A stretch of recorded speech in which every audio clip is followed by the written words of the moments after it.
Hello and welcome back to this course HNS 307 Research Methods. And today we will be looking at yet another important aspect. Last time we looked at how to identify research issues and we looked at characteristics of a good research topic.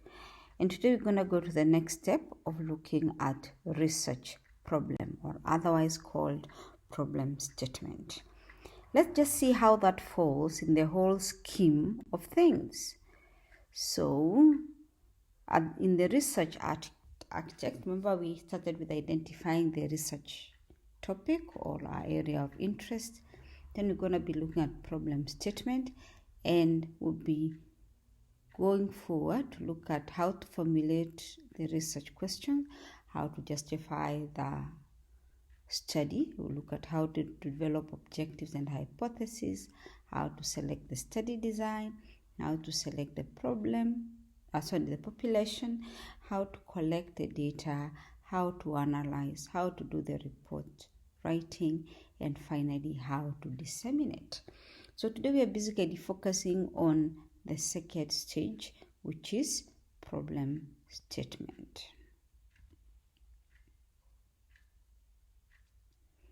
Before you write the problem statement, one of the things you noticed, especially when you went to check on the ERCO and proposal guideline, was after the preliminary stages and the abstract, the first thing you write is the introduction or background chapter.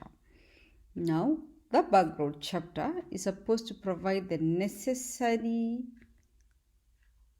information, or it actually sets the stage or the pace of the study as it tells us what is happening in or the current trends in your area of research interest.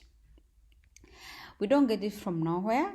It actually comes from literature, and background chapter is normally a brief summary of the literature and describes the gaps in the literature.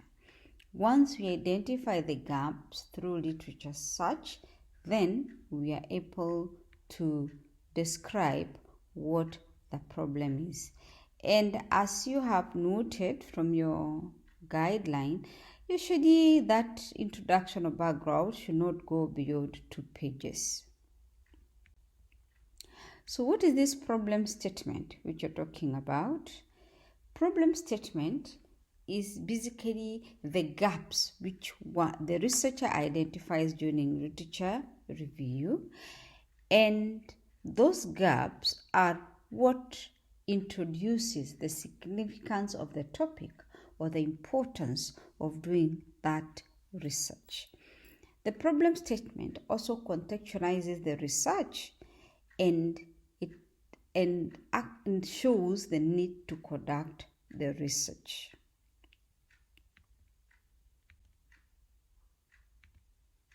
At the same time, a problem statement can be described as a clear statement or description of the issue, the research interest, and what is supposed to cover in terms of the gap. Therefore, it should include a vision, the issue statement, and method used to solve the problem. On a further note, we say we can use the 5 W's to spark the discussion about the problem, and we can guess what the 5 W's are: what, where, when, whom.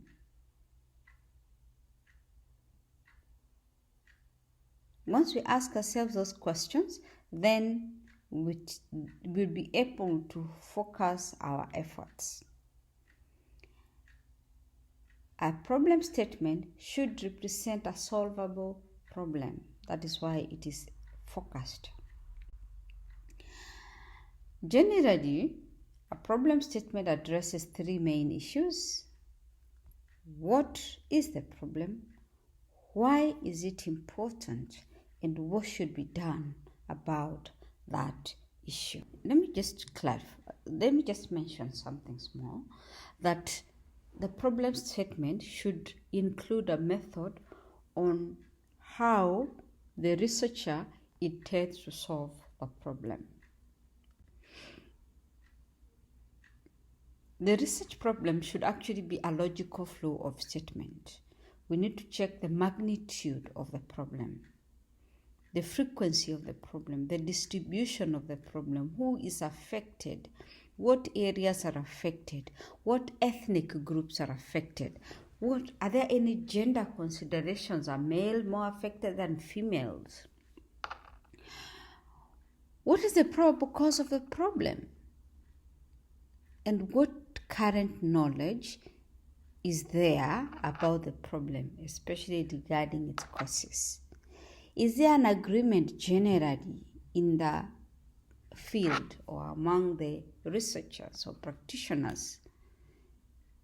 Is there an agreement on the issue? Are there controversies? Whether there's agreement or controversies, do we have conclusive evidence? And remember, all that can be got from literature review. What possible solutions are there? What solutions have been attempted? What has worked, what has not worked, what has been proposed, what has not been proposed? Are there unanswered questions in your area of interest? And what areas have been possible to understand, determine, and testify? So if such a problem, if a problem statement has all that, then what is its function? The problem statement demonstrates that your problem is researchable, and it contextualizes the research, it focuses the research, it introduces the significance or the importance of doing that research, and generally will guide the framework for results and conclusion. Remember the 5 W's we mentioned? Who is affected? What is the problem? Where is it? When does it happen? Why does it happen? More often than not, is one of the easiest yet a great tool to help get pertinent information on your research statement. How do we write this problem statement? So we start with the what. You begin by first stating the problem, and that is the aspect that you're worried about and you want to find a solution. For example, we could say the graduates from a particular university or a particular school have been noted to be poor critical thinkers. So, while it may not be possible to go and look at the whole university, you'll be able to decide the boundaries of that problem. You say you want to look at the graduates, for example, of the College of Health Sciences of the university. So in other words, we'll be asking ourselves, what are the boundaries of the problem in terms of the organization, the subsection? If you're looking at workflow in the ward, for example, you may decide to focus on the handing over report. If you want to look at customer segment, for example, you may decide to look at customer satisfaction of medical surgical nursing unit. But most important, we want to ask what the issue is and what is the impact of that issue. What impact is the issue causing? Then what will happen when that issue is fixed? And what could happen if we do not solve the problem now. The other aspect to check or to consider is who. Who does a problem affect? And be very specific on the group, the organization, the customer, the process, etc. And when does the issue occur?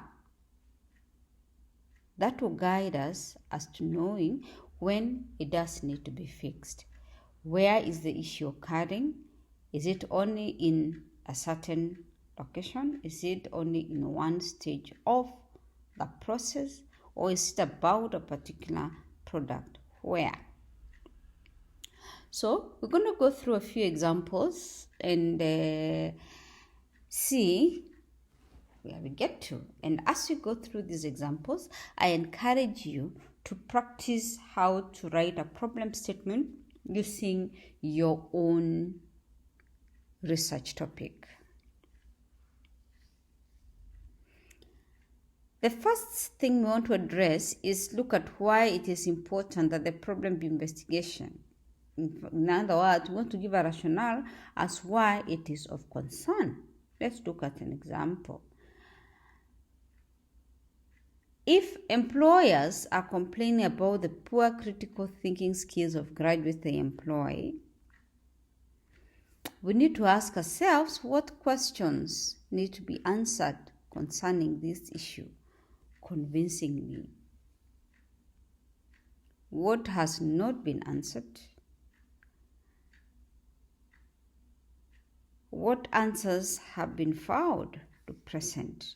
Remember, we can be able to get an idea going through going to what is already documented. And more often than not, you may find that maybe there are few studies which have been done about the area on critical thinking of university students.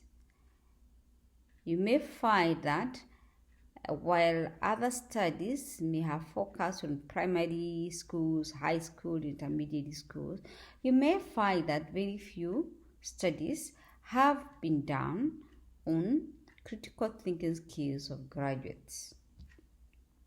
And even when you look at critical thinking skills of graduates, most researches have been done on students when they're in school. So what happens when they go there and they're employed? Why is it that they're not able or they may not be able to demonstrate critical thinking skills? So why is it important that we fix the problem? Why is it important we deal with critical thinking skills of our graduates? If we don't deal with critical thinking skills, especially from medical training colleges, what would you imagine would be the impact on all stakeholders, especially in patient care? Each of the answers to those questions will help to zero in on the specific issues and better frame the statement. Remember, your problem statement should always be solvable. That's why it should take a reasonable amount of time to formulate, try and deploy a potential solution.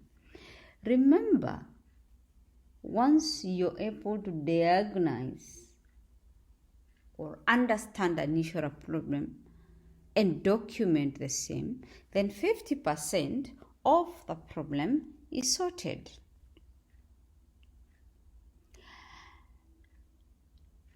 One of the issues we enumerated during problem statement writing is the purpose of the study. In other words, we are looking at what answers we need to put forward.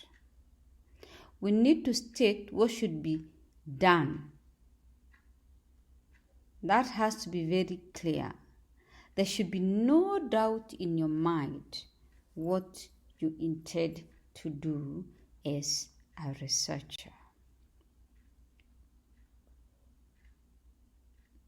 So for us to be able to document the research problem statement well, it is good practice to divide it into sub-problems. Those sub-problems are called research questions. The research questions usually guide solutions of the problem. Specifically, as an example, let me do this that specifically this study aims to answer the following question. Is there a difference in critical thinking between males and female students? Is there a relationship between academic performance and critical thinking? Is there a relationship between the method of instruction and critical thinking skills? Just as example. One of the things I will mention is that this problem writing, problem statements documentation requires a lot of practice. Remember, a problem well stated is a problem half solved. I will share on eClass a few templates. They are just Word documents which you can fill in the words and be able to practice on how to write the problem statement and spend time practicing with your own research topic.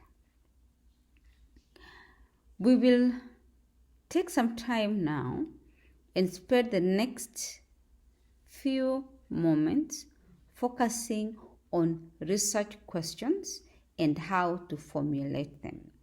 Remember, we said for us to improve clarity on problem statements, it's always important to write it in small sub-research questions. So next, we're going to focus on how to write research questions. Thank you.